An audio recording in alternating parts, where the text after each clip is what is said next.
Hello and welcome to a Factorio mod spotlight. I'm Exterminator and thank you for coming into the video today. And we are covering the Armored Biters mod.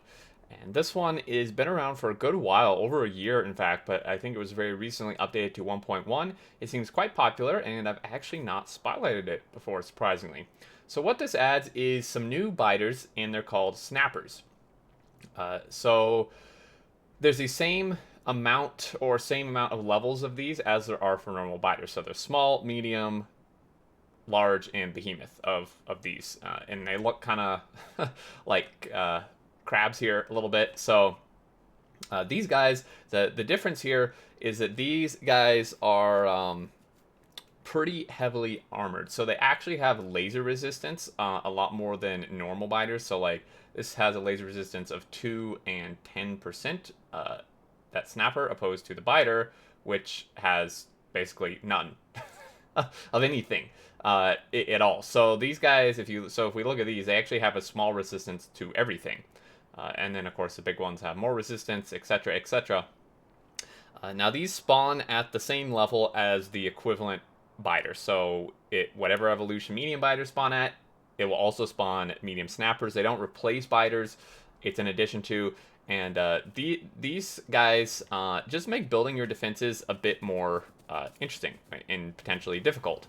As you can see, we're just wrecking these guys. Now, obviously, we have a ton of upgrades, so that doesn't help. But if we, say, for example, go into the editor, and we add in maybe a bunch of big guys, just to show this, and then maybe we just add in a behemoth or two to demonstrate this.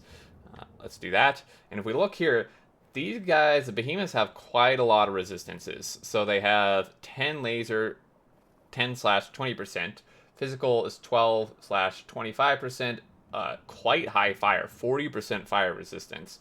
And then a decent amount of explosive resistance. If we compare this to like a behemoth biter, they basically just have explosive and explosion and physical resistance, and that's it. So they're very susceptible to lasers, still very susceptible to fire.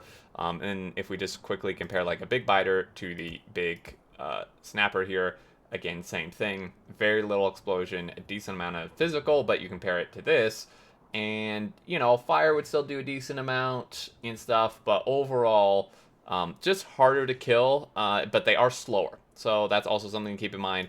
If we just take some of these guys, just to compare the speed when I go aggro them, they do move slower. So that is kind of an advantage, I suppose, for you, that they're not super overpowered. I'm actually going to double wall this. Who knows what's going to happen here. And we will go aggro them and just kind of take note of the speed at which they're running after me. You can see they are being left behind by the biters, and these guys are getting wrecked. You can see, though, this is taking a lot more to kill these compared to the behemoth. The behemoth still got pretty much obliterated by the lasers, but these behemoth snappers took a fair few shots before they died. Now, obviously, this was a very small wave, so everything still got basically evaporated because we have max upgrades up to infinite.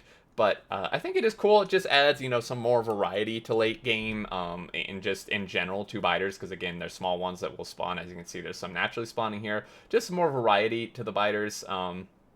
You know, that just are a little bit different in a way to deal with them. They are slower, but they are definitely going to be harder to kill, especially since you won't instantly have max upgrades. So there you go, guys. That's the mod. One last thing to show you is the settings, of course. Mod settings, startup, there is a bunch of stuff you can tweak and play with, basically whatever you want for all tiers of these: small, medium, big, and behemoth. You can do their spawn probability, their health, and their resistance, and then their... Oh yeah, sorry, that's big. The health, the resistance, and spawn probability for all of them. This is obviously the default. And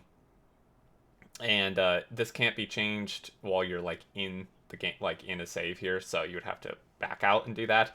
But yeah, you can change all these, which is really nice. If they seem still not powerful enough, you can bump them up. If they're too powerful, bump part of it down. Maybe you want them spawning way less often than biters, etc., etc. So there we go. That's the mod, guys. I think it's pretty cool. Definitely worth checking out if you want a little more variety in your biter and enemy composition. And that should do it. There is a link in the description to the mod portal page where you can check this out. As always, would love to hear your thoughts below too. And if you did enjoy, a like is very much appreciated. If you're new to the channel, feel free to subscribe to keep up with all the content. And until next time, I look forward to seeing you all, and do take care.